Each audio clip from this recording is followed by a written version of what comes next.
Bonjour, moi je vais vous présenter les projets autour de FlopEDT, logiciel libre de gestion des emplois du temps.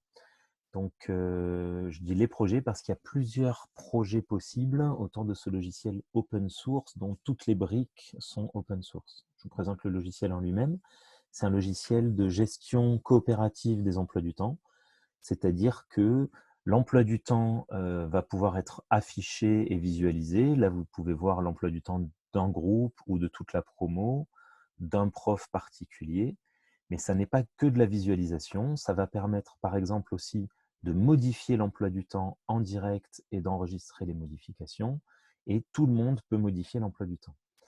Mais c'est aussi coopératif au sens où il est généré automatiquement par un solveur mathématique, et pour être généré, eh bien, chaque utilisateur va dire ses préférences, ses contraintes. Alors les enseignants sous la forme de petits smileys contents ou interdits, les étudiants sous une forme qui va leur permettre de dire s'ils veulent commencer tard, quitte à finir tard, ou commencer le plus tôt possible pour finir tôt, avoir des journées chargées pour avoir des demi-journées libérées, ou au contraire, avoir des journées légères toute la semaine. Donc tout le monde va saisir ses préférences, ses contraintes, et le solveur mathématique va fabriquer le meilleur emploi du temps possible de façon tout à fait automatique, et ensuite les gens pourront modifier. Alors les projets maintenant, il y en a au moins 3 qui vous sont proposés. Le premier, c'est de fabriquer une IHM qui va permettre de saisir les données de planification, quel cours a lieu quelle semaine, quelles contraintes y a-t-il dessus, etc.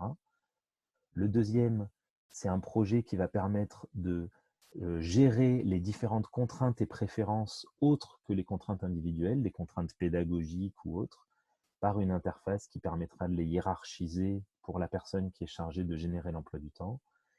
Un troisième pourrait être une gestion un peu plus robuste de la base de données à travers l'ajout de contraintes pour l'accélérer les requêtes ou finaliser l'API.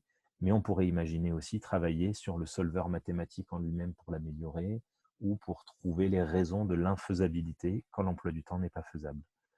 Voilà, donc plein de possibles. On serait ravis d'en discuter avec vous. Vous avez plus d'infos sur le site flopedt.org et on l'espère, à tout à l'heure.